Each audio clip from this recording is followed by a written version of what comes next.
अहम ख़बर है नाज़रीन अवां खे आगाह कयूं पिया। भारत में मौजूद सीमा हैदर जे चयन ॿारनि जी पाकिस्तान वापसी जो मामलो। ॿारनि जे पीउ ग़ुलाम हैदर भारत में वकील मोमिन मलिक जूं ख़िदमतूं हासिल करे वरितियूं। अंसार बर्नी एडवोकेट जे मार्फत मोमिन मलिक एडवोकेट जूं ख़िदमतूं हासिल कयूं। अंसार बर्नी एडवोकेट ग़ुलाम हैदर जे पावर ऑफ अटॉर्नी भारत मोकिले छॾी आहे। ख़बर आवाज़ शेयर कई पिया। भारत में मौजूद सीमा हैदर जे चयन ॿारनि जे पाकिस्तान वापसी जो मामलो आहे। ॿारनि जे पीउ ग़ुलाम हैदर भारत में वकील मोमिन मलिक जूं ख़िदमतूं हासिल करे वरितियूं आहिनि। इंसार बर्नी एडवोकेट जे मार्फत मोमिन मलिक एडवोकेट जूं ख़िदमतूं हासिल कयूं वयूं। अंसार बर्नी एडवोकेट ग़ुलाम हैदर जे पावर ऑफ अटॉर्नी भारत मोकिले छॾी आहे। भारतीय वकील मोमिन मलिक ग़ुलाम हैदर तरफ़ां ॿारनि खे पाकिस्तान मोकिलण लाइ भारतीय अदालत में केस दाख़िल कंदो। पाकिस्तानी औरत सीमा हैदर 10 मई 2023 ते ॿार समेत गैर क़ानूनी तौर भारत वई हुई। अवां खे आगाह कयूं पिया। अहम ख़बर आहे भारत में मौजूद सीमा हैदर जे चयन ॿारनि जी पाकिस्तान वापसीअ वारो मामलो आहे। ॿारनि जे पीउ ग़ुलाम हैदर भारत में वकील मोमिन मलिक जूं ख़िदमतूं हासिल करे वरितियूं।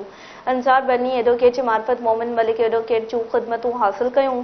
अंसार बर्नी एडवोकेट ग़ुलाम हैदर जे पावर ऑफ अटॉर्नी भारत मोकिले छॾी आहे। भारतीय वकील मोमिन मलिक ग़ुलाम हैदर तरफ़ां ॿारनि खे पाकिस्तान मोकिलण लाइ भारतीय अदालत में केस दाख़िल कंदो।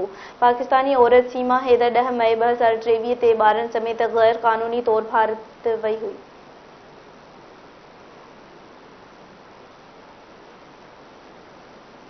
आगाह कई पिया अवां खे भारत में मौजूद सीमा हैदर जे चयन ॿारनि जे पाकिस्तान वापसी जो मामलो आहे। ॿारनि जे पीउ ग़ुलाम हैदर भारत में वकील मोमिन मलिक जूं ख़िदमतूं हासिल करे वरितियूं आहिनि। इंसार बर्नी एडवोकेट जे मार्फत मोमिन मलिक एडवोकेट जूं ख़िदमतूं हासिल कई वयूं। अंसार बर्नी एडवोकेट ग़ुलाम हैदर जे पावर ऑफ अटॉर्नी भारत मोकिले छॾी आहे। भारतीय वकील मोमिन मलिक ग़ुलाम हैदर तरफ़ां ॿारनि खे पाकिस्तान मोकिलण लाइ भारतीय अदालत में केस दाख़िल कंदो। पाकिस्तानी औरत सीमा हैदर 10 मई 2023 ते ॿारनि समेत गैर क़ानूनी तौर भारत वई हुई।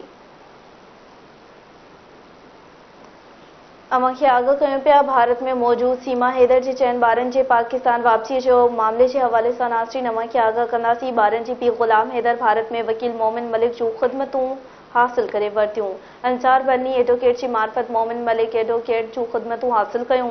अंसार बर्नी एडवोकेट ग़ुलाम हैदर जे पावर ऑफ अटॉर्नी भारत मोकिले छॾी आहे। भारतीय वकील मोमिन मलिक ग़ुलाम हैदर तरफ़ां ॿारनि खे पाकिस्तान मोकिलण लाइ भारतीय अदालत में केस दाख़िल कंदो।